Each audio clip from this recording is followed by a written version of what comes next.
Hey guys, it is everybody's favorite big sis, your girl Kenya Nicole, with another episode of Own Your Shit podcast. And so today we are literally honoring women this month because it is Women's History Month. And so we have a special guest with us today, which is Miss Tiffany Winchester. And so I'm going to give you a little bit of information about Miss Winchester. So Tiffany Winchester is the founder and executive director of the Adoption Resource Connection, ARC for short. It's a community driven nonprofit organization dedicated to bringing families together through adoption. Tiffany is in tune and she operates in her gift for bringing people together. She graciously uses her platform to build team partnerships, both personal and professional. And she does this successfully. Tiffany was born and raised in the windy city of Chicago, and the winds of life attempted to alter her path as a child. She learned of her adoption, and her walk provoked her to become passionate for the cause and to work wholeheartedly in the adoption field and towards the community for the rest of her life. Um, to give the greatest gift she could offer, which was the gift of love. Tiffany owned the fact that there was, a void, but there was also a whole lot of love in this process that she endured. And so after college, she began her career in HR recruitment and training, which catapulted her into her first venture, which is Winchester Ford Enterprises. Guys, this woman is phenomenal. Not only is she doing that, she's also a published author of 3 books, including the bestseller Embracing the Pain of Transformation, a written journey about her adoption and life. Tiffany was compelled and committed to doing more, so she founded the Adoption Resource Connection, ADR, to bring more families together through adoption, providing resources, funding, informing, and training families who seek to adopt and advocate for their communities.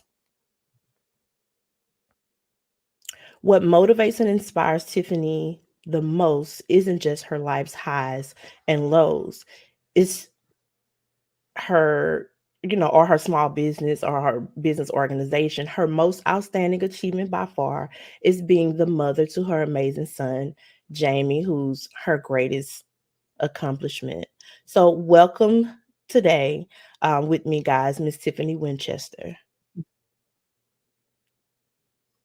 We Thank are you so much, so Kenya, for that blessed to have introduction, and you. thank you for having me on the show. We're so blessed to have you. Thank you so Um, much. I'm so I glad to know I be gave here. them, yeah, and I'm so glad to have you. Now I know that I gave them the basically the synopsis of your life. Is there anything that you would like the people to know as well before we get into this conversation? Let's go ahead and get on in the conversation. I think a lot of it will come out within the conversation. So a lot of the answers will come out to the questions, and they'll have to read the book for the rest. But yeah, it's for sure, for sure. Let's And let's dive on in. I'm looking forward to it. And so I had the blessed opportunity to meet Miss Tiffany through some business development. Of course, you guys know that I have this podcast, but outside of this podcast, I have a business consulting firm. And Tiffany reached out a few years ago. I've actually been aware of her, her brand, her movement, and what it is that she does for the community for several years now. And so that alone was a blessing just to be able to consult with her on what it was that she was doing. I always see myself in the business aspect as more like a midwife when people are birthing out their visions and they're trusting me to be a part of their process. And so thank you for that alone. And so I, over the years, have watched her transition and blossom as a boss, as a business owner, and as a leader within the community. And I know that part of that assisted her with being able to transition into this place where she wanted to pin her purpose, and she birthed out, of course, the book Embracing the Pain of Transformation. And so, Tiffany, would you go ahead and tell the people, like, why was it so important for you to go ahead and pen that story and make that available for all to read?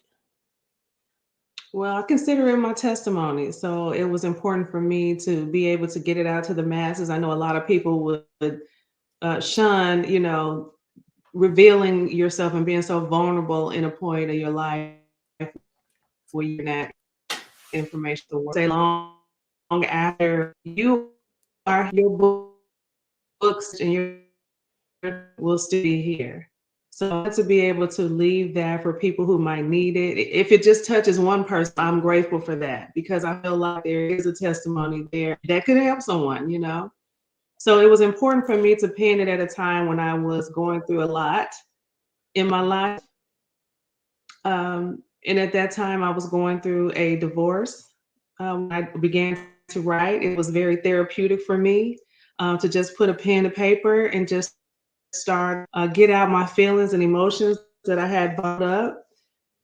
So it became a point in my life that I needed to heal, and Mhm. that was the way that I began to heal, was to write.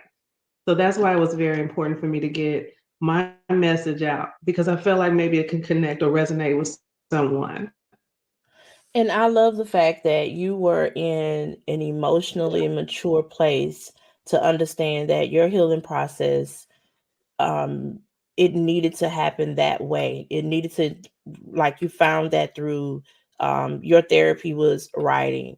I have seen in many cases when a woman goes through a divorce or a bad breakup, sometimes, you even see it on social media where people will say things like, the best way to get over one person is to go get up under another one. And I think that that is like the most insane Absolutely piece not. of advice. Insane piece of Mm-mm. advice anybody can Absolutely give. not. I would not encourage it. Yes, and I think it's important that we learn that when we are ending those relationships, whether those relationships, you know, no regardless to how the relationship ends, there's a time that it needs to be processed so that you can unpack all of what took place over the span of years that you were in that relationship, and being able to not carry with you the things that would, constitute being like a bag lady that Erica Badu sings about. And sometimes we don't take time to unpack. We Absolutely. move on and Absolutely. we auto assume that things are just gonna automatically get better. And I can attest to my own process. I didn't bury myself under another man or anything after my breakup. I buried myself in work. So just realizing that, okay, Mhm. this is a coping mechanism. Did you find yourself encountering any type of coping mechanisms in the beginning of the divorce, to where you had to say, okay, I'm coping and it's time for me not to just cope, it's really time for me to heal? Yeah, definitely. When I began to write, it's like it takes you back to that time. Every part of the story, your story, it takes you right back there in that moment. So just writing it was a healing process, and trying to cope with what I was going through at the same time. I felt the tears, I felt the pain. It was almost like I was just reliving it over again. But I felt like I connected to it because it's my story, number one. But two, I felt like I had to get it out. I Mhm. didn't want to keep it in anymore. I felt like it was time. I had all these feelings over the years, and I really came to a place where I could finally open up about them, and through my writing really get into it. And I was flowing through it too, because it was my story. But I've never, Mhm.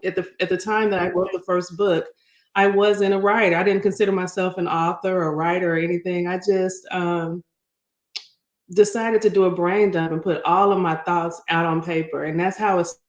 started for me, the therapy part of it, the therapeutic piece of it, because Mhm. trauma that you go through, there's pain and there's loss. There's just, and then my story of adoption, coming from that place, there was always that void. And you don't want to get rid of, you don't want to, I shouldn't say get rid of, but you don't want to disconnect from people, because I think it's all about attachment when it comes from the adoption world. And we understand it because where we live. Exactly. Love, we don't give up on people so quickly, because we don't want to feel that sense of abandonment, or we want anyone else to feel that sense of abandonment. Sense of abandonment. So we don't give And up so on people quickly. I have a Exactly. question for you. I have a question for you without giving away too much of what's inside of the book, because I do want the listeners to go out and actually Sure. purchase the book. Um, Within the dynamic of your marriage, how many years were you married, and what was the ultimate? Okay, there's no turning back at this point. Yeah. So I was married for about 8 years. We were together for a lot longer than that. We also were separated for 2 years before the marriage was finalized. So we were separated. But in that, we were friends first, but things happen, and nothing that I could go back to. And I feel like we were newly people in marriage, so we didn't have the book or the manual, you know. But it got to a point where we decided that it wasn't in our best interest to be together in a marriage. And I thought, at least, arguing stars and things like that. I don't even know if I answered your question, because I can get heavy into this, but my book doesn't really talk about my divorce as much, because I was writing the book while I was in my marriage. And it Okay. was a point of therapy for me to get it out. So yeah, I didn't really heavy into the divorce. But I know that that's part of the story still. But you probably Mhm. won't get a lot of that in the story, but you'll get a lot of how I was feeling. Yeah. Okay. With as far as the divorce though, like what with you, I guess let's go beyond surface a little bit. So with you being a child of adoption, and like you stated a second ago, you mentioned about overcoming like abandonment issues, and within your own abandonment issues, with you, because some things are not, we don't become aware of that inner child need to heal sometimes. When it's like it's a progression of life to Sure. where something comes up and it's easier to be triggered from the trauma and then run away from it, versus understanding that the trauma is Mm-hmm. triggering us so that we can dispel its power and gain control over it, not to try to puppeteer it, but go ahead and allow it to help us understand why it happened, what was the need for it happening, and what am I supposed to take out of this situation. Um, you mentioned about the arguing and things that were starting to happen that were leading up until the divorce. In a very transparent, I have a question for you. In a very as transparent as you could possibly be, do you believe that, because you said you started writing the book while you were still married, do you believe that Mm-hmm. in that space you begin to heal, and there's a possibility, because I know that we don't quite understand that there are such things as trauma bonds, to where two people can come together and Yes. they're bonded because they can identify the pain that they both carry.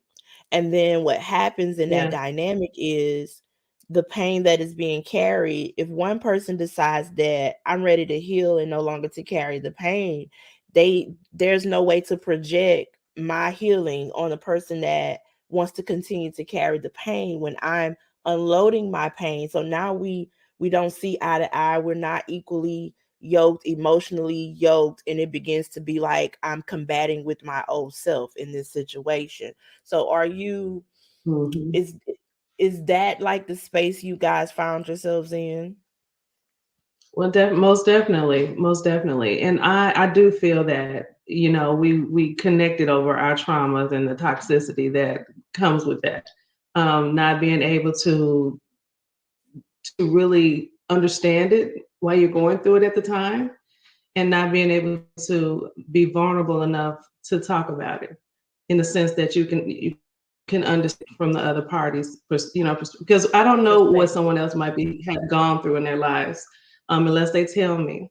And then when I'm married, I think he brought some things and I brought things in, and I think we did connect over those things that we hadn't truly healed from. So yes, naturally those will spark problems later on in your relationship, and they could be very minimal, but they could be something that you suppress and they Mm-hmm. could explode later. You know what I mean? So at this point, I feel like the divorce came. I felt like the red flags were already there. Let's just put it that way. Um, Mm-hmm. and I feel like I'm all about growth in my life. So growing and the other person isn't growing, I feel like we were on different pages. Mm-hmm. So naturally, yes, with the trauma and everything, and me healing, coming to a place of healing and understanding what I was going through a little better, um, I felt think he was able to connect with me on the things I need in my life moving up. And I was all about professional development and personal development. All my life, I've been about that.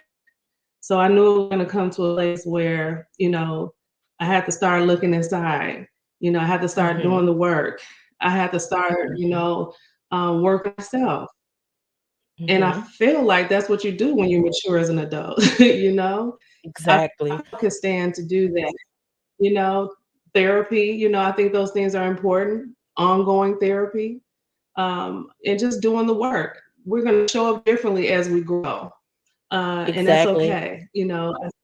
I still feel like, you're not going to always be the same person, No. because growth with maturity and it comes with continuous learning. And I don't think we'll ever get to a point where we should stop growing and learning, We should never and get so to I that think point. Yeah, we should never get to Mhm. that point. I think that as we are, I'm real big on understanding that we are spiritual beings having this humanistic Oh experience. yeah. And so we're going to be forever evolving, because life is about evolution, life is about change, and we see that in so many different elements of our own lives. There are some things that should remain foundational, as far as like integrity, Yeah. moral compasses, and things of that nature. But I think that as we grow and evolve as people and start elevating through life, whether that's through career, personal relationships, as family, as friends, as mentors, as leaders, I think that there's gonna always be this evolution of who you are, blossoming. It makes me think about a rose garden. It Mhm. blooms, and then there's times when certain things have to fall off, and there's a things dying so that greater things can live. Mhm. Um, Absolutely. I certainly agree with you. one of the other questions I have for you is, as as a child who experienced adoption, um and you making that decision, you getting to the conscious space of saying, okay, I'm gonna go ahead and just accept that now my marriage is over. How challenging was that for you as a mother, with you having a son and having that background of having the Mhm. dynamic of family? Yeah, absolutely. That was very traumatizing for me in itself. And that's why I was trying to save the marriage to try to be out. I've been out in this world by myself. I can handle that. But I didn't know how I would handle that as a single mother. That wasn't my life before. I never had done it before. So I know I'm a woman, we can overcome all. But at the same time, it's a very scary feeling. It's Hmm. like, I got to just do what I got to do now because now I'm in mommy mode. You know what I mean? And really, at the time, I would. I'm just saying I know I'm a mommy mode, but at the same time, it was even more special for me because my son was my at the time the only person that I knew that we shared the same blood. I did not know where my biological family was. I didn't know Mhm. anything about my biological family. So I'm my child. So I'm like whatever I got to do to make this work for my child, I'm going to do.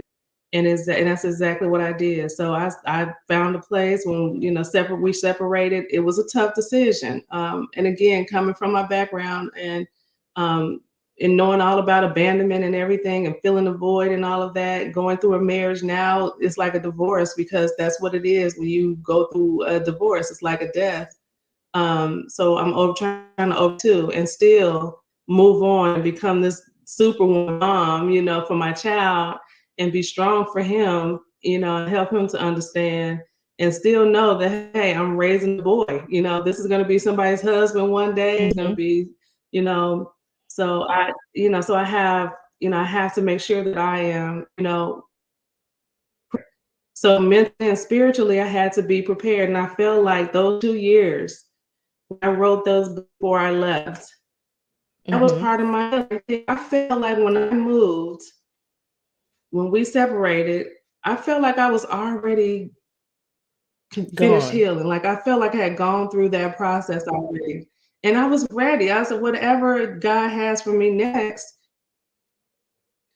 then I'm to accept it and do the best I can in that space because I was ready. I was ready. And Yeah, I I just love wasn't I didn't feel like I needed to be in a place where I wasn't celebrating. Mhm. exactly.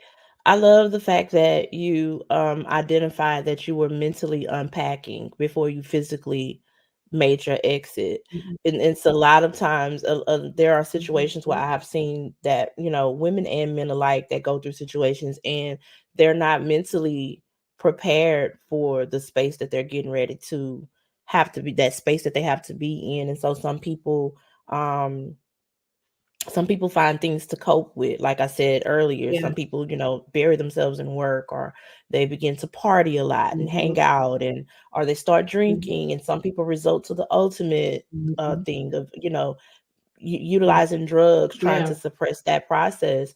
And mentally you understood that in order for me to be resilient in this situation, I have to address what it is that I'm feeling mentally, emotionally, and then Mhm. just express how I'm feeling and not no longer bury my feelings, especially being in a relationship where the communication may not have been there for you to be able to openly express how you feel. And now, I'm big on buying burn books. They have those burn books where you can write everything out and then you can light the book on fire and now you're done with it. You understand what I'm saying? Mhm. But for you to be able to pen your Yes. pain, you penned your pain and then you found purpose in the pain that you were penning and put it out there. There are a lot of adults that have not dealt with abandonment issues, and there are not just adults who have gone through the adoption process that feel that way. You people can have what they call proximity parenting, Mhm. and I think it's great that you came to the realization that it is more harmful to Mhm. stay for my son versus if I leave for my son. Yes. Yes. That is absolutely correct. There's no way that I would have opted to stay and have him just not in a happy space for the Because I remainder believe of his children, life because we were in toxicity and it was mm-hmm. yeah, because I believe children are the happiest when they see their parents are happy. And sometimes the parents are at their happiest when they're not together Yes. versus being toxic to each other's lives. Mhm.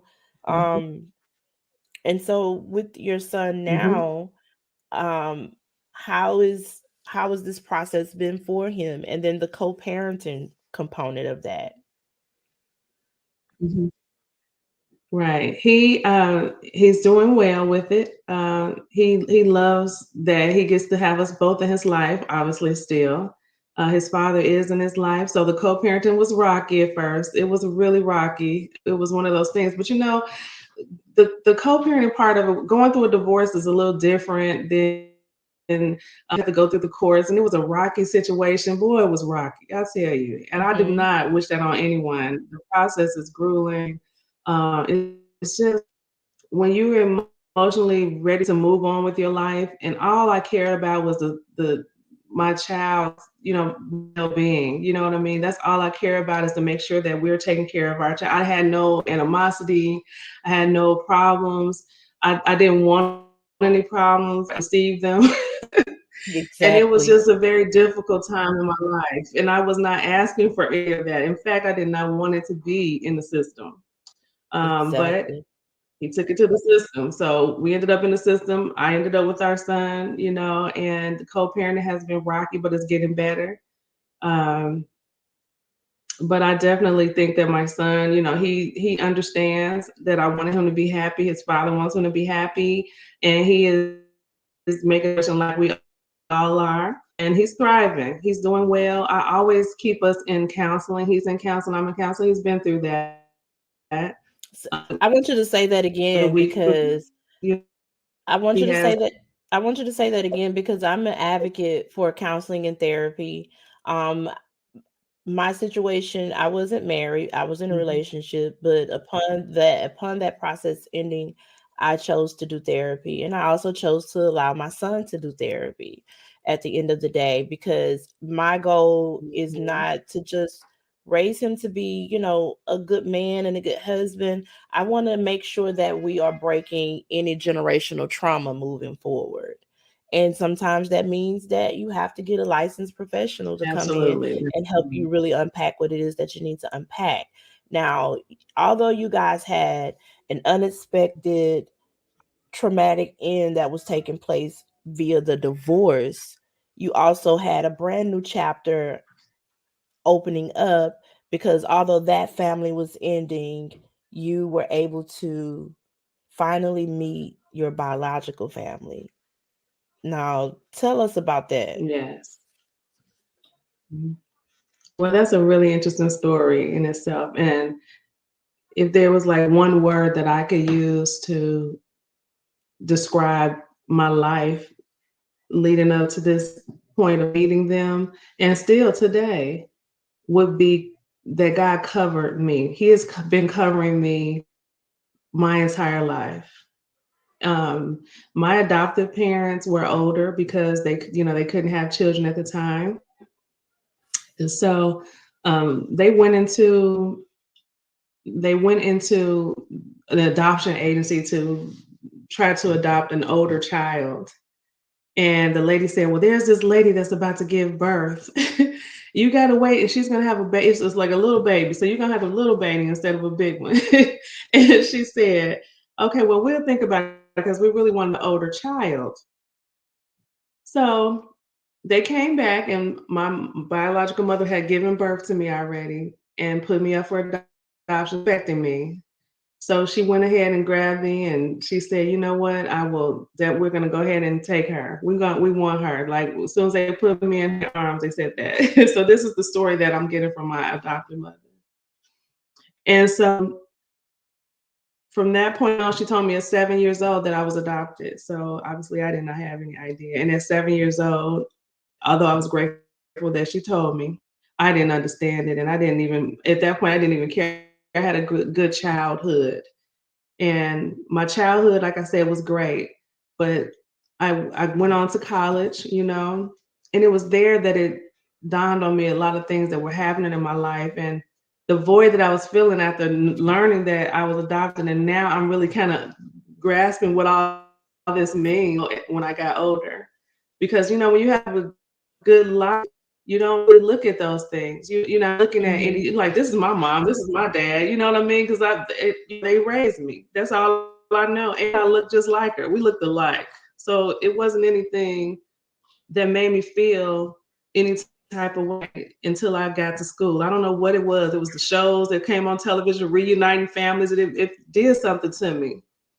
And from that point on, I request to try to find them, like, where do I come from? What runs in my family? Why do I always have to put not applicable paperwork when I go to the doctor? I don't know what runs in my family. I don't even know what hospital I was born in. You hear people say, you look like this person, and you like really hoping that they know somebody that knows somebody that knows somebody. Maybe that's a sibling, kind of these, sometimes say that this person, and well, I take that to heart like this. So I just feel like my adoption years, and I met them now, were old there, so they were my past, and then my mom, she always encouraged me to find my biological family there to 100%. And I said, I will do that. And every time I would send out paperwork to look at them, and I get it from the agent, I would fill it out, but I never would send it off, because I felt in my heart at the time, why aren't they looking for me? Mm-hmm. They gave me up for adoption. Now I shouldn't be looking for them, you know.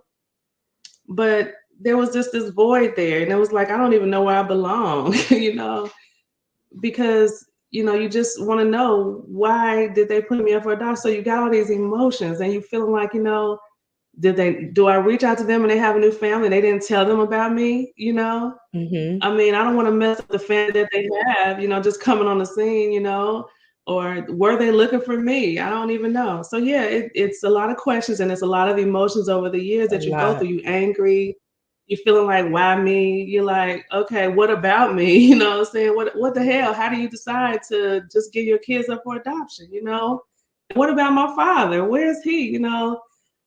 Both parents decided to give me up for adoption. So I'm feeling some type of way all these years. But I was raised to love regardless. So I'm not, I might have been angry, but if I ever met them, I don't feel like I'll go crazy and go off on them or having that type of rage. But it would have been nice to know, all these years. My adopted mom, um, found out she had cancer. Mm-hmm. And the one time that I tried to find them again was through the ancestry thing, because all these years ancestry wasn't around, and it came Mm-hmm. out, and 3 years ago I decided to go that route one last time, and I got a hit, and it matched, Wow. saying, and I'm like, because I was about to give up, I had tried everything. When I first started on ancestry, I tried to find them, and I kept getting third generation people who didn't know anything about me or anybody that gave anybody up for adoption. So I'm still hitting a dead end wall, a dead Uh-huh. end. So I'm like, this is exhausting, but I'm like, God, this is for me. I know you'll make it way. You'll make it happen. Well, one person was like, I know that these names keep coming up. I kept getting these same names. I'm like, somebody has to know something. So one of the guys that I reached out to, he said, send some pictures to to my email address, and I'll see what I can ask in the family. Because I was like, I'm in your family. I mean, you see the chromosomes, like you see. And as soon as he got the picture, and he was like, you know what? Are in our family. Like, you literally look like our family, but I don't know how. Like, I have to ask around if somebody gives somebody up for adoption. And he said, I'll just get back to you, or you might have to get a personal investigator. And I was like, I ain't doing all that. 2 days later, he reached out. He was like, I think I found your mom. Oh Whoa, wow. I wasn't expecting that at all. I was not expecting that. And I was like, I called my adopted mom. Mom. I was like, oh my God, they got a hit, and it's my mom. He said he think it's my mom. And she said, you got to calm down, girl. You got to calm down. They're gonna call me. And she said, oh my God, I'm so excited. She was like, well, get off the phone and call me back when you finish. I said, okay. So he called. He said, do you want me to be on the phone with you? First of all, he said, is your day the 20th? And I said, yes. And he said, give me a year. And I said, yes. And I said, because she would have been around 60 something, she would have been around 65. He was like, yeah, I know. And her name is Diane. And I said, Oh what? wow. So he got on the phone. He said, do you want me to be on the phone? Or do you want her to call you? And I don't know. I was like, yeah, she can call me. Oh, when she called me. Now, mind you, I was just a child raised with my mother. So I didn't have no siblings. I never know my didn't have any aunts, my friends. So from her, she said she sounded so like a Maya Angelou, and just said, "I been you. I want to know if you had a good life." And I was like, "Yes, ma'am." And I was Wow. like, she said, "I knew when I saw the pictures you were my child." She said, "I have been fasting for a while, and you have been on my mind. Whatever you've been going through, I've been doing." And she said, you been, on my heart, and I've been wanting to find you. And I closed the case when you don't have this close, so she couldn't go back there to look for me or know. And she said, and I didn't even listen when I got the call from her. Let me tell you, all of my feelings, all these different emotions, they went out the window. It just I felt connected to her instantly. It was an unbelievable feeling. And then I had two sisters on the phone. She said, "You have two sisters, they crying. They like, sis, we didn't even know. We didn't know. Mom that told me she was feeling you in her heart, and we didn't know what was going on. We didn't know that she had given for adoption for us too." So did you guys get to I felt what talk I about the felt, and I'm gonna story? tell you, it wasn't even about me. Did you guys get to did you get to speak Yeah, with we your did. biological mom of for her With the, reasons of why? I did. I asked her. I was telling you, I felt her pain over these years because Hmm. I'm a woman.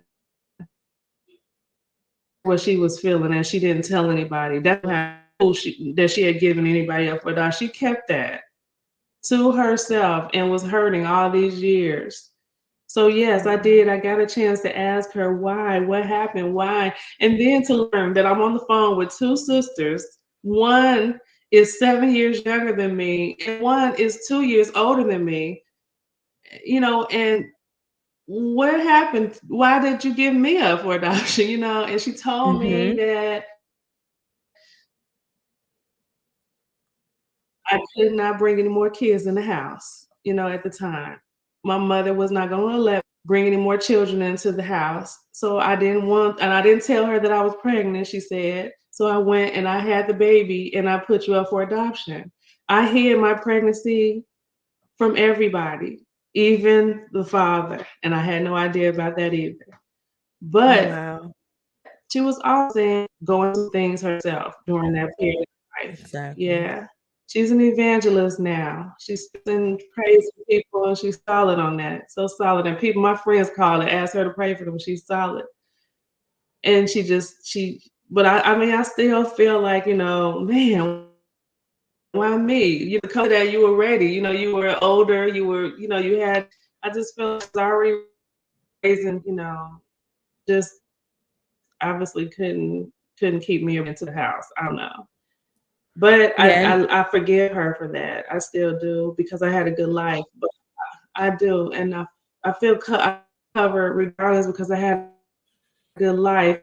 And my sisters to this day, they have their own stories, and they was like, "Well, sis, you might have had a better life than we did." Mom was going through a lot during the time, and I was like, "Yeah, but you guys had her, still knew her, still had Hmm. each other, you know, no matter what." So I was like, "Well, what the heck? I mean, where is he? Who is he? Is he a good guy? Like what?" And I didn't tell him, but I know him, because we grew up together. But he was a little older than me, so he was, she said her brothers, which was my uncle's friends. And I said, "Well, is he a good guy?" She said, "Yes, he was a good guy." And he doesn't know. we reach out to him, can we find him or whatever. So she's like, oh, we'll do some digging to find out where he is, but I'm sure I can get the information since we all grew up together, the phone Mhm. number. And she said we called. And imagine this is months in between time because we were talking and we trying to plan to see each other and Dave and I talking every day. They love it. They love me. I love them. They cried on the phone. And we find the number to call, and she says, she said, well, let's pray first. I said, because she said, who's gonna, are you gonna say something first? Or am I gonna say? I said, well, let's just see how God moves this around when he answers the phone. Whoever want to say something. She said, well, let's pray first because she said, let me just say this. I did not tell him. And I said, well, I have to be prepared for whatever it is. I waited this long. And so she said, we called and he said, she said, I said, I'm the one who bust down and said, I'm Tiffany, I'm Diane's daughter, I'm your daughter. And I was just put up and I just found her and we just called to let you know you're my dad. I said, do you know Diane? Yeah, I know Diane. He said, let me pull over. Oh, you guys called him while Anyway, he was he driving. said, Diane. Yeah, he was driving. Yeah, he said, pull over. He was driving trucks. Let me pull over. And wow, and he was like, Diane, where you been? And he's like, who told you you could move there? I said, hello, I'm on the phone. And so he said, well, why you didn't tell me, And she said, well, you know how mom would, my mom couldn't. And he was telling me that I have two sisters. And he said, I really,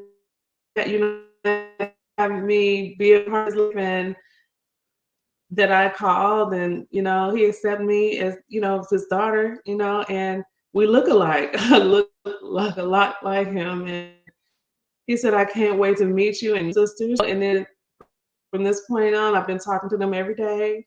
I've been seeing them every day. They That is such a welcome. blessing. We had a big party. It said welcome home. And my mom, my adopted mom, got a chance to meet them, and she brought up from prom. She thought I thought maybe they would want to have these. Um, and then my mother passed away.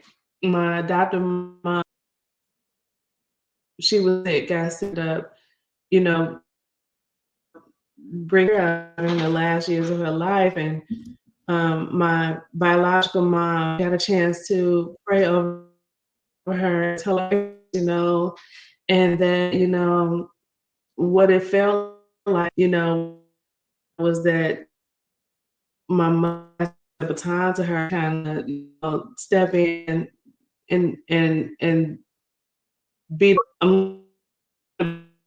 you know at the time. So yes, it was that time, and it was a hard time for me because I didn't know how to accept not having her in my life, and having this new family. It was just because that was my family, but went to Mhm. this new family.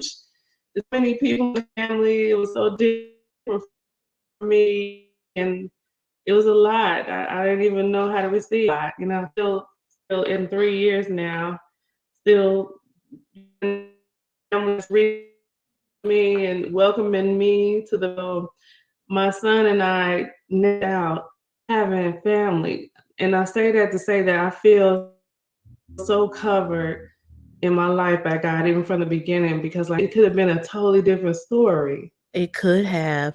I was just You about know, to tell you it could that. have been straight to foster care because and this isn't the older child, right? Right. Right. And Hmm. I was just about to tell you that your story, although it may have came with those layers of the things, the trauma and things that you may have had to allow God to do that healing work for you, our culture, especially those more seasoned and much older than us, from the era of which your mom grew up in. Those family dynamics of, we've seen it so many times. We've seen it in movies and TV shows within the family dynamic, to where someone may have a baby, and then they have to let another family member raise the baby, and that raise that baby to think that that person's their cousin, and the whole time that person's their mother. It's just, that was the era of really, really hard decisions, and a lot of hard times for so many amongst the culture. And to hear your story, and to see how beautifully God just covered you and protected you, and then he processed you, from what I'm just, this is just me being in awe from it. He processed you through your very own pain, that positions you in a space to where you would be willing to graciously allow them in, and be mindful and compassionate towards the reasonings behind, and then for God to allow them to get to a place to where they Yeah. can access you in a time and a space where you was losing one parent, the person that basically groomed and grew you throughout your life, and Mhm. helped you become the woman that you are today.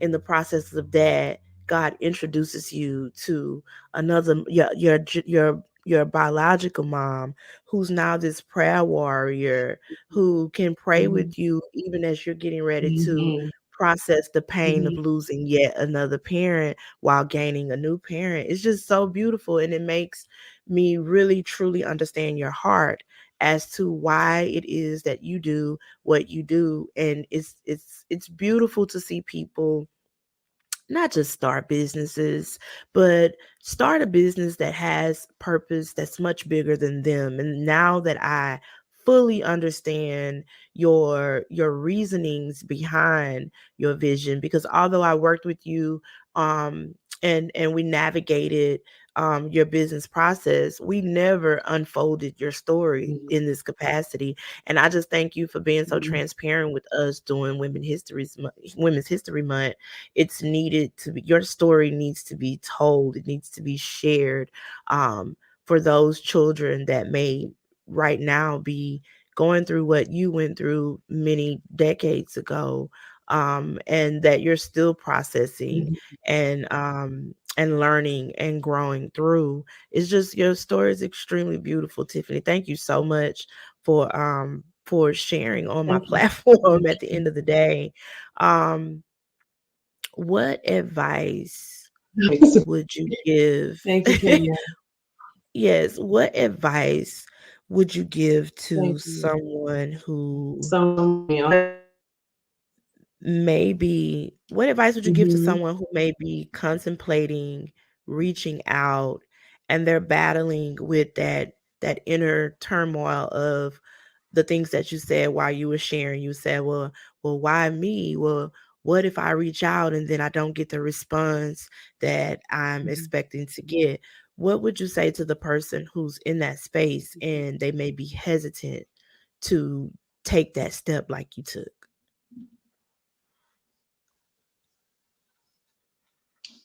First of all, let our heart and these are whatever that might be. You just have to know that you shouldn't give this is something that has been probably eating at you for a long time. It's something that you need to know. If your spirit is telling you to find them, give up. I mean, it took me 47 years, you know what I'm saying, at the time to say, you know what, I'm going to try it again. I'm going to try again. As many times as I receive those letters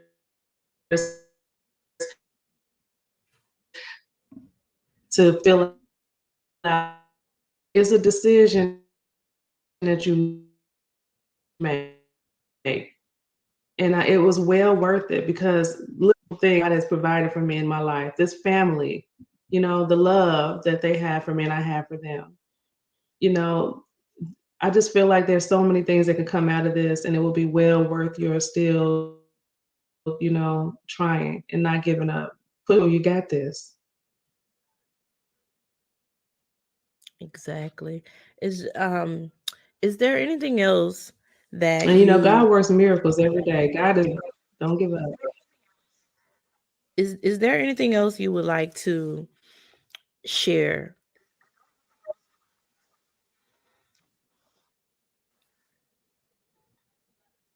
Anything else that I would like to share? Well, I will like to say that I do have, and this book was written in 2015 and 2016. So we do have the second book coming out after that. So the book ends with me not finding the family yet. What I you see a little bit about that, but I think it's important for you to look at the book to get the essence of it, so that you'll be ready for the volume two. And Exactly. also, we do have a foundation where we work with a lot of the children and we work with families. So it would be great for you to take a look at the website to see how you just be a part of the community of adoption and foster caring. So you can, you can. What is the percentage what's the percentage of children that that are able to be adopted at birth versus those that end up going into the foster care system? Okay, can you repeat the question because I didn't hear the first part? What is the Could percentage you give of us children yeah, that could you get give us some adopted? numbers? Yeah, could you give us some numbers on Yes, the yes. percentage of children that are able to be adopted at birth versus the children that end up going into foster care? Hmm. Hmm. Okay. I didn't get the last question. I have numbers on what that looks like in the foster care and adoption arena and the ages and things like that. And Okay. 70,000 children in foster care right now. Wow. There are certain percentage that get adopted, and obviously it's not a number. We still have a lot of children who are waiting to be adopted. My goal is to get these kids out of the system onto adoption. I just Mm, don't want them to be in the system because you already know what the system can do. These children go through there with all these psychological problems of it. They're not really wanted in some of these homes. People are just in it for the from home to home and not have a sense of being, of love and they just need families and people feel like to have solutions. You don't have to be rich, you don't have to have a whole lot of money. These kids need love. They need a stable, love, nurturing exactly. home with love. They go from home to home and they have plastic bags. They don't have luggage. So we do luggage drives.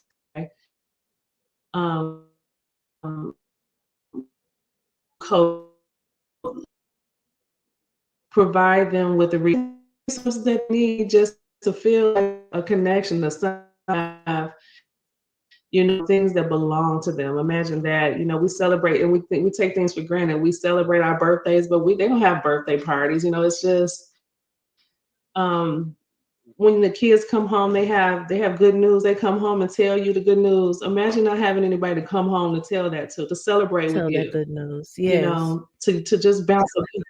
So it's like so when if you have a little extra love,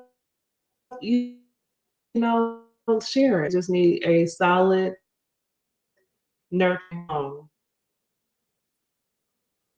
So Y- there are a lot of options and conceptions are you have to have money, you got to be married, you should keep it a secret. That was another thing I wanted to share is that, my mom told me when I to tell the child that they, were adopted. That's their story. That's not yours, They want to keep it a secret, but they should know. you know, and it's nothing to be ashamed of, you know, because you can love a child just like your own if they were adopted, just like your own. Exactly.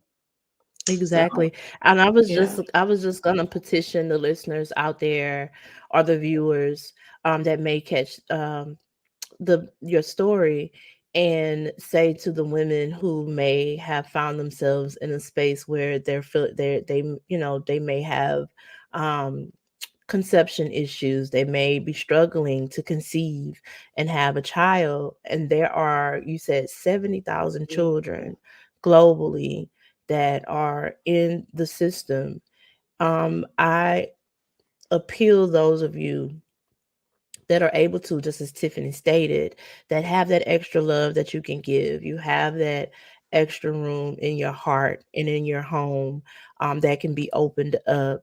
I compel you to reach out to the organizations to figure out how you can go through that process. Reach out to Tiffany, as a matter of fact, and allow her to lead you on that, because maybe your journey is to be a foster mom, or maybe your journey is to be a mom of an adopted child.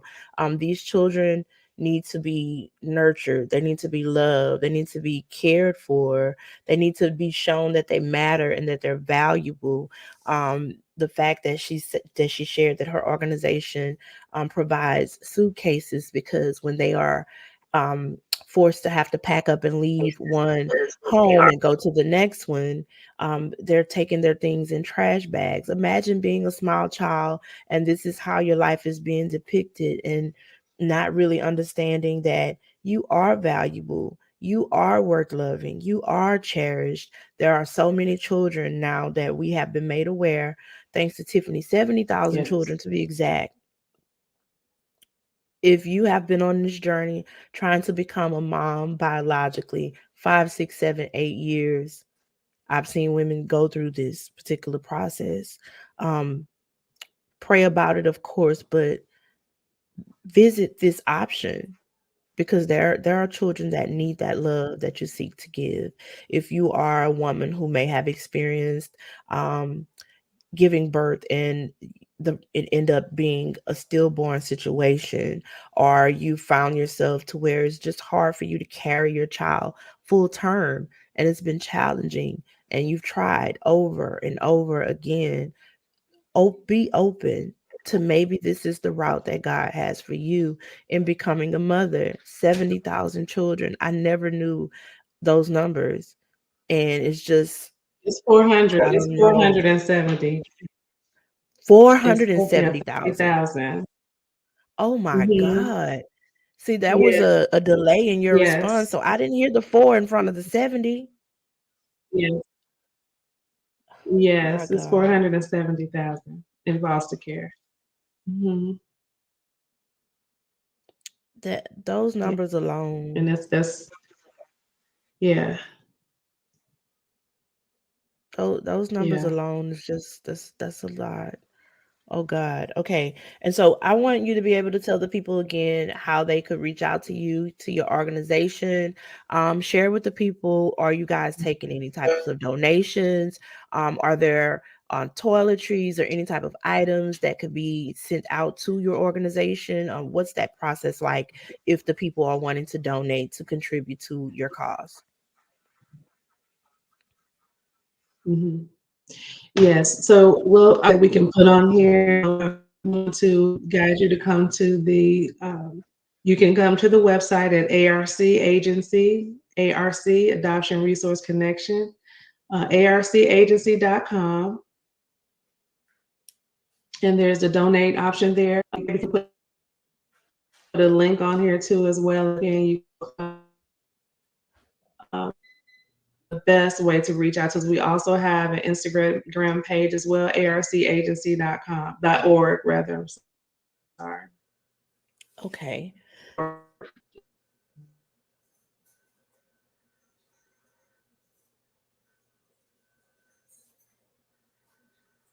I'm experiencing a delay.